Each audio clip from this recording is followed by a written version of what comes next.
ഇത് നല്ല അടിപൊളി കണ്ടന്റ് ഒക്കെ ആക്കിയിട്ട് വേണ്ടുന്ന ഹാഷ്ടാഗും കീവേഡ്സും എല്ലാം ആഡ് ചെയ്തിട്ട് വീഡിയോസ് പോസ്റ്റ് ചെയ്തിട്ട് വേണ്ടുന്ന റീച്ച് കിട്ടുന്നില്ല എന്ന് പറഞ്ഞിട്ട് ഒരുപാട് പേര് എൻ്റെ അടുത്ത് വന്നിട്ട് പറഞ്ഞിട്ടുണ്ടായിരുന്നു. ഈ വീഡിയോസ് ഒക്കെ പോസ്റ്റ് ചെയ്യുന്നതിന് മുമ്പ് നിങ്ങളുടെ അക്കൗണ്ടിൽ നിങ്ങൾ ചെയ്യേണ്ട കുറച്ച് കാര്യങ്ങളുണ്ട്. അതിൽ 2 കാര്യങ്ങൾ ഞാൻ ഇന്നത്തെ വീഡിയോയിൽ നിങ്ങൾക്ക് പറഞ്ഞു തരാം. അപ്പൊ ആദ്യം നിങ്ങൾ ചെയ്യേണ്ട കാര്യം, നിങ്ങളുടെ അക്കൗണ്ടിന് എന്തെങ്കിലും ഒരു കുഴപ്പമുണ്ടോ നിങ്ങൾ ചെക്ക് ചെയ്യുക. അത് നമുക്ക് സിമ്പിൾ ആയിട്ട് ചെക്ക് ചെയ്യാം. സെറ്റിംഗ്സ് വന്നതിന് ശേഷം ഏറ്റവും താഴോട്ട് പോയി കഴിഞ്ഞാൽ നിങ്ങൾക്ക് ഇവിടെ അക്കൗണ്ട് സ്റ്റാറ്റസ് എന്ന് കാണാൻ പറ്റും. അപ്പൊ അക്കൗണ്ട് സ്റ്റാറ്റസിൽ വന്നതിന് ശേഷം നിങ്ങൾ ഇവിടെ ചെക്ക് ചെയ്യേണ്ടത് ഇവിടെ എല്ലാം ഗ്രീൻ കളറിലാണോ എന്ന് ചെക്ക് ചെയ്യാം. ഇവിടെ എന്തെങ്കിലും ഗ്രീൻ കളറിലല്ലാതെ യെല്ലോ കളറിലായിട്ടും കാണുന്നുണ്ടെങ്കിൽ അത് നിങ്ങൾ ജസ്റ്റ് ക്ലിക്ക് ചെയ്തിട്ട് സോൾവ് ചെയ്യാം. ഇവിടെ നിങ്ങൾ രണ്ടാമത് ചെയ്യേണ്ട കാര്യം, ഇനി നമുക്ക് കാണാൻ പറ്റാത്ത എന്തെങ്കിലും പ്രശ്നങ്ങൾ നമ്മുടെ അക്കൗണ്ടിന് ഉണ്ടെങ്കിൽ അത് നമുക്ക് ഇൻസ്റ്റാഗ്രാമിനോട് തന്നെ സോൾവ് ചെയ്ത് തരാൻ പറയാം. അത് നമുക്ക് സിമ്പിൾ ആയിട്ട് ചെയ്യാം. ഇൻസ്റ്റാഗ്രാമിന്റെ സെറ്റിംഗ്സിൽ വന്നതിന് ശേഷം താഴോട്ട് പോയി കഴിഞ്ഞാൽ നിങ്ങൾക്ക് ഇവിടെ ഹെൽപ്പ് എന്ന് കാണാൻ പറ്റും. ഹെൽപ്പ് എന്നുള്ള ഓപ്ഷൻ ക്ലിക്ക് ചെയ്യാം. ഹെൽപ്പ് ഓപ്ഷനിൽ ക്ലിക്ക് ചെയ്തിട്ട് ഇവിടെ വന്നതിന് ശേഷം റിപ്പോർട്ട് എ പ്രോബ്ലം എന്ന് കാണാൻ പറ്റും. അത് ക്ലിക്ക് ചെയ്യാം.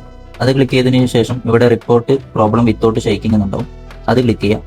അത് ക്ലിക്ക് ചെയ്ത് കഴിഞ്ഞാൽ നിങ്ങൾക്ക് ഇവിടെ ഇൻക്ലൂഡ് ആൻഡ് കണ്ടിന്യൂ എന്നുണ്ടാവും. അതൊന്ന് ക്ലിക്ക് ചെയ്യും. നിങ്ങൾക്ക് ഇതുപോലെ കാണാം. അപ്പോൾ ഇവിടെ നിങ്ങൾക്ക് അപ്ലോഡ് എന്ന് കാണാൻ പറ്റും. അപ്ലോഡ് ക്ലിക്ക് ചെയ്തിട്ട് നിങ്ങളുടെ അക്കൗണ്ടിന്റെ ഒരു സ്ക്രീൻഷോട്ട്, പിന്നെ അതുപോലെ നിങ്ങളുടെ അക്കൗണ്ടിന്റെ റീൽ സെക്ഷൻ, നിങ്ങൾ ഇതുവരെ പോസ്റ്റ് ചെയ്തിട്ടുള്ള റീൽസിന്റെ ഒരു സ്ക്രീൻഷോട്ടും എടുത്തതിന് ശേഷം ഇവിടെ അപ്ലോഡ് ചെയ്യാം. എന്നിട്ട് ഞാൻ തരുന്ന ഈ ഒരു പ്രോംപ്റ്റ് ഇവിടെ കോപ്പി പേസ്റ്റ് ചെയ്യാം. ഈ ഒരു പ്രോംപ്റ്റ് നിങ്ങൾ ഇവിടെ കോപ്പി പേസ്റ്റ് ചെയ്തിട്ട് ഇവിടെ നിങ്ങൾ സെൻഡ് എന്ന് കാണാം. ഈ സെൻഡിൽ ക്ലിക്ക് ചെയ്യാം. അപ്പൊ അത് സബ്മിറ്റ് ആവും. ഈ 2 കാര്യങ്ങൾ ചെയ്താൽ തന്നെ നിങ്ങളുടെ അക്കൗണ്ട് എന്തായാലും സെറ്റ് ആവും. പിന്നെ മെയിൻ ആയിട്ട് വേണ്ടുന്ന ഒരു കാര്യം, കണ്ടിന്യൂ ആയിട്ട് വീഡിയോസ് അപ്ലോഡ് ചെയ്ത് തുടങ്ങാൻ എന്തായാലും റീച്ചിലെത്തും. അപ്പോൾ റിസൾട്ട് ഉണ്ടെങ്കിൽ കമന്റ് ബോക്സിൽ ഒന്ന് അറിയിക്കാം. ഈ ഒരു പ്രോംപ്റ്റ് കിട്ടാൻ വേണ്ടിയിട്ട് പേജ് ഫോളോ ചെയ്യാമെന്ന് ഞാൻ പറയുന്നില്ല. എന്റെ എക്സ്ക്ലൂസീവ് എന്ന് പറഞ്ഞിട്ട് ഒരു ചാനൽ ഉണ്ട്. എന്റെ ബയോയിൽ ലിങ്ക് ഉണ്ടാവും. അവിടെ പോയി കഴിഞ്ഞാൽ നിങ്ങൾക്ക് ഈ ഒരു പ്രോംപ്റ്റ് കിട്ടും. അവിടെ നിങ്ങൾക്ക് സിമ്പിൾ ആയിട്ട് കോപ്പി പേസ്റ്റ് ചെയ്യാൻ പറ്റും. പിന്നെ അതുപോലെ കമന്റ് ബോക്സിലും ഞാൻ കൊടുക്കാം. അപ്പോൾ ഇതുപോലെ യൂസ്ഫുൾ കണ്ടന്റിന് വേണ്ടിയിട്ട് പേജ് മറക്കാണ്ട് ഫോളോ ചെയ്യുക. Okay, by.